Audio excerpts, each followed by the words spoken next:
Hello friends, स्वागत है आपका मेरी एक और वीडियो में। और आज के इस वीडियो में हम लोग डिस्कस करने वाले एशियन फार्मूला को। एशियन फार्मूला जो कि क्लास 11th में आता है, लिक्विड चैप्टर के काफ़ी सारे बच्चे उसको फ्लूइड भी कहते हैं। तो इसके अंदर ये चैप्टर में ये टॉपिक आता है एशियन फार्मूला, और टीचर्स ये पूछते भी एग्जाम में, ऐसे सीधा आ जाता है एग्जाम के अंदर, एशियन फार्मूला को डिफाइन करो ऐसे। तो आज हम इस टॉपिक को डिस्कस करते हैं।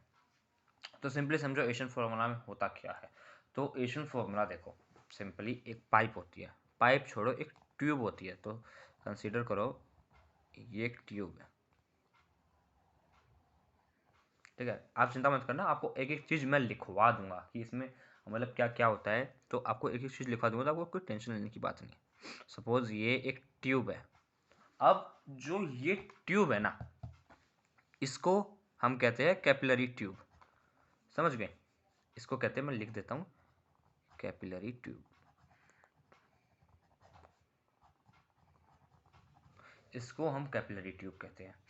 अब इसके अंदर सपोज देखो, इसमें जैसे यहाँ से पानी ऊपर जा रहा है, ऊपर जा रहा है, ऊपर जा रहा है। अब यहाँ पे कहीं बीच में पानी रुक गया, तो पानी पता है एक्चुअल में होता क्या है पाइप के अंदर, जैसे ट्यूब व्यूब के अंदर जो पानी होता है ना, कभी ऐसे सीधा नहीं आता, कभी भी ऐसे सीधा पानी रुकता। अगर आप किसी सपोज ट्रांसपेरेंट पाइप है ना, सपोज जैसे ट्रांसपेरेंट ऐसा है कुछ, आप ऐसे कोई भी अगर पाइप लेते हो ट्रांसपेरेंट, उसमें अगर पानी ऊपर लाकर थोड़ा रोक देते हो ना, तो जो पानी होता है ना, वो कभी ऐसा सीधा खड़ा नहीं होता। ट्रांसपेरेंट में देखोगे तो, अगर ट्रांसपेरेंट पाइप आप पे रखा होगा तो उसमें जो हमेशा पाइप होता है ना, ध्यान से सुनना, वो हमेशा ऐसे टेढ़ा होता है।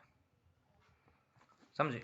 उसमें हमेशा से जो पानी का वो होता है हमेशा टेढ़ा होता है, नीचे थोड़ा झुका हुआ होता है। समझ गए? तो इसमें जो सबसे ये वाली जो लेयर होती है ना, मतलब पानी के सबसे टॉप मोस्ट लेयर होती है, इस लेयर को पानी की कहा जाता है मिनस्कस। इसको कहते हैं लिक्विड मिनस्कस।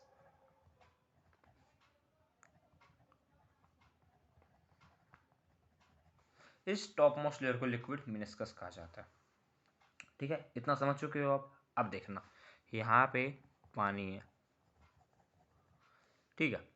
अब देखो क्या नाम है, नीचे है क्या, नीचे एक्चुअल में ध्यान से सुनना, नीचे पानी रुक चुका है। तो रुकने का मतलब क्या कि मतलब कोई चीज़ तो ऐसी है जो कि इस पाइप को मतलब क्या नाम है, ऊपर और नीचे दोनों तरफ इक्वल फोर्स लगा रही है ना। कोई चीज़ तो ऐसी होगी कि मतलब हाँ, नीचे इक्वल फोर्स लग रहा है, जिसकी वजह से पानी रुक गया है। अब देखो कुछ और चीज़ें आपको मैं बता देता हूँ एक्सप्लेन करके। क्या नाम है ये, अब जैसे ये लिक्विड मिनिस्कस है, इसके यहाँ से दो अगर ऐसे मैं लाइन बना दूँ सीधी, इसके लिक्विड मिनिस्कस से सीधी, तो ये एक एंगल बन जाता है। तो ये होता है एंगल ऑफ कांटेक्ट, ठीक है। इसको क्या नाम है, इस चीज़ को कहते हैं angle of contact. Angle of contact. अब ये कांटेक्ट किसके बीच में होता है? देखो, ये कांटेक्ट होता है जो पाइप का, जो ये मटेरियल होता है ना पाइप का, इसके और लिक्विड मिनिस्कस के बीच में जो एंगल बनता है ना, उसको एंगल ऑफ कांटेक्ट कहते हैं। समझे? सिंपल है।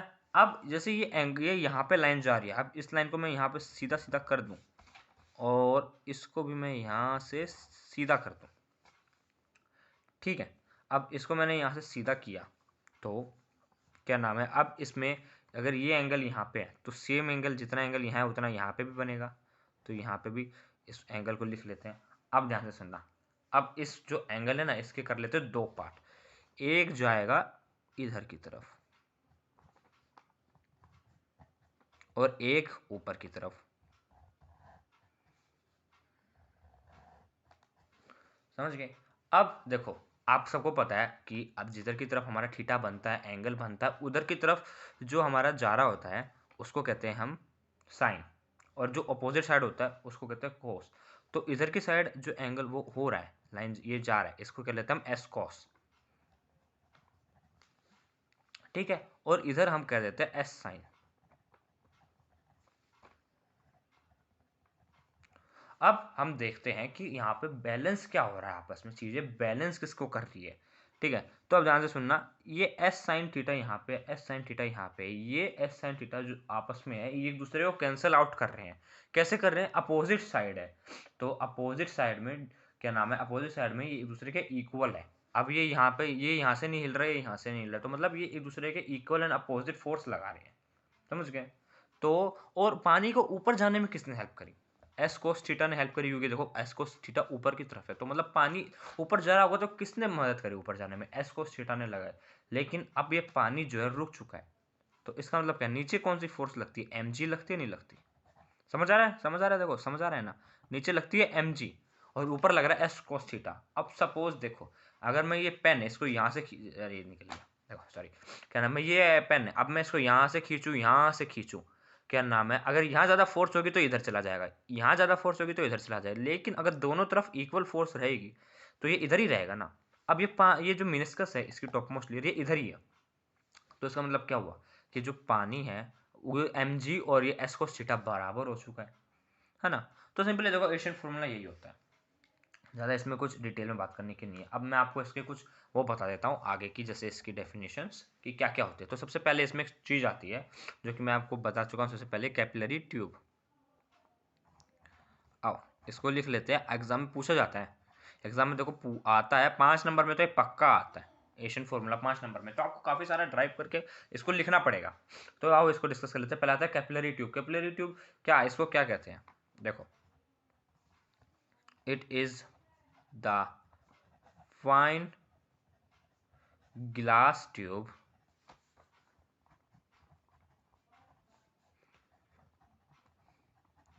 which have bore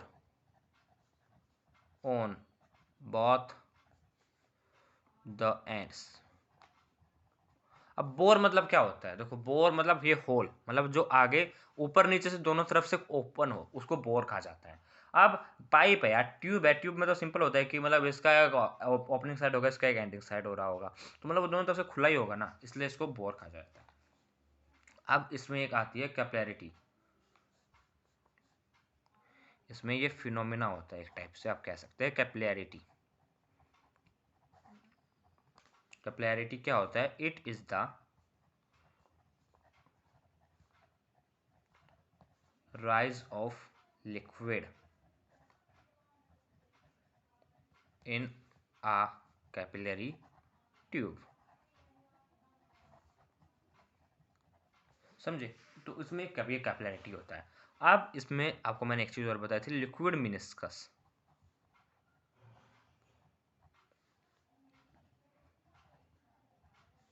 अब लिक्विड मिनिस्कस मैंने आपको क्या बताया था? It is the top most layer of the liquid, कि मतलब लिक्विड में जो ट्यूब में होती है, कैपिलरी ट्यूब में, उसमें जो सबसे टॉप की लेयर होती है उसको कहा जाता है लिक्विड मिनिस्कस। अब एक चीज और बताई थी मैंने आपको, एंगल ऑफ कांटेक्ट। अब एंगल ऑफ कांटेक्ट क्या है? ठीक है, अब जाओ इसको भी डिस्कस कर लेते हैं, एंगल ऑफ कांटेक्ट क्या है। अब देखो एंगल ऑफ कांटेक्ट, इसको हम क्या लिख सकते हैं? इट इज द, अब पहले मैं लिख देता हूँ फिर समझाता हूँ, ये थोड़ा कॉम्प्लिकेटेड है तो इसको समझने में थोड़ा टाइम लगेगा। It is the angle between the tangent of liquid meniscus and the solid surface which lie inside the liquid।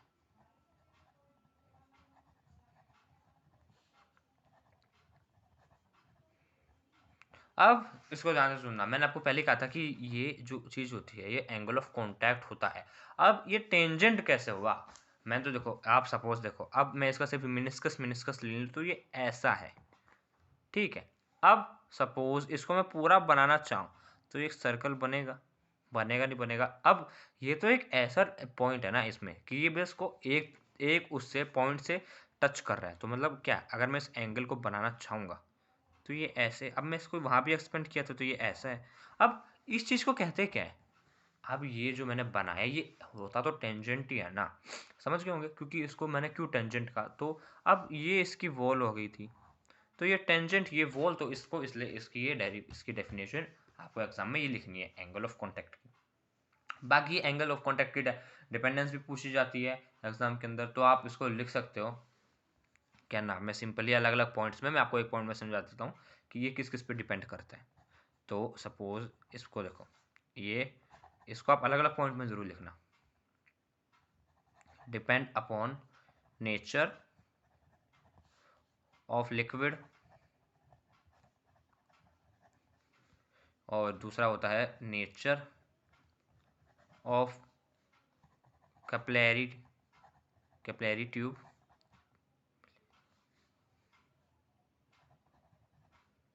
और दूसरा तीसरा कहता है टेम्परेचर पे। समझे? अब देखो ये जो पॉइंट्स है ना मैंने डिपेंड के लिखे, आप इसको अलग अलग लिख लेना प्लीज़ एग्जाम में, जिससे आपको क्या नाम है टीचर को ज़्यादा लगे कि आपने ज़्यादा लिखा है पॉइंट्स, और आपको ज़्यादा नंबर मिल जाएंगे। इसके 3 पॉइंट नाम से मिल जाएंगे। It depend upon nature of the liquid, it depend upon nature of the capillary tube, it depend upon temperature. आप ऐसे ऐसे इसके 3 पॉइंट्स आराम से बना सकते हो एग्जाम्स में। आओ बस ये कंप्लीट हो चुकी है इसका एग्जाम में, आपको ऐसे ऐसे लिखना है इसके बारे में। अगर आपको ज़्यादा मार्क्स तब पूछा जाता है, फुल डिफाइंड पूछा जाता है, आपकी टीचर बोलती है तो आप इसको पूरा लिख सकते हो। आओ अब इसकी आगे की वो देख लेते हैं। तो आओ इस एशियन फॉर्मूला में एक बार हम हाइट ऑफ द क्या नाम है कैपिलरी ट्यूब की वैसे निकाल लेते हैं कि मतलब कितना उसमें वो राइज होगा। ठीक है, देखो अब क्या नाम है, यहाँ पे एस साइन थीटा एक दूसरे को कैंसिल कर देगा। यहाँ पे एस कोस थीटा और एस और एम जी आपस में इक्वल है।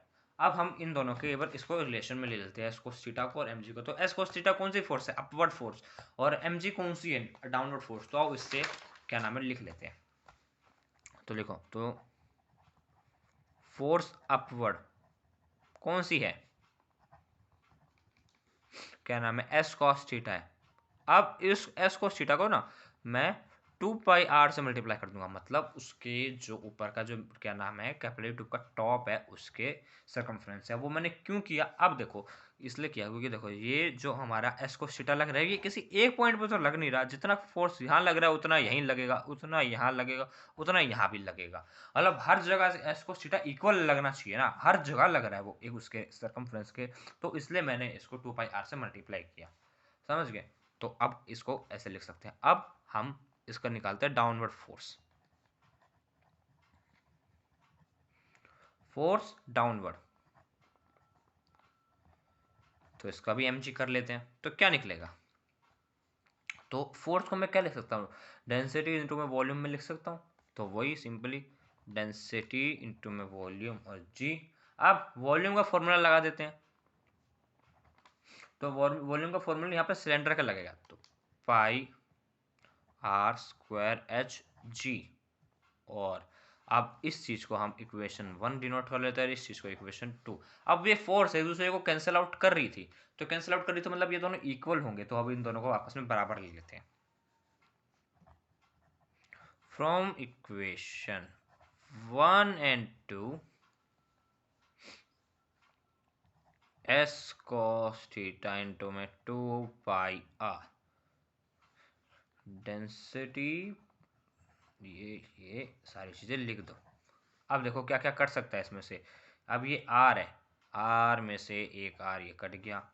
अब इसको आप आर दोनों को चाहे स्मॉल ले लेना है कैपिटल ले लेना है, कैपिटल ले लिया स्मॉल ले लिया, इससे कुछ ज़्यादा उसमें होगा नहीं, क्योंकि आर तो मतलब सिंपली उसकी मिनिस्कस कह रहा हूँ कैपिलरी ट्यूब की रेडियस है सिंपली। ठीक है, तो हमने आर से आर कट गया, थीटा से थीटा कट गया सिंपली, और कुछ नहीं कट रहा, नहीं कट रहा। तो ये एच है, इसको इधर छोड़ के बाकी सब चीज़ों को उधर शिफ्ट कर दो। तो 2s cos theta by density radius gravity. तो सिंपली ये फॉर्मूला निकल चुका है। और ये फॉर्मूला क्या है, हाइट ऑफ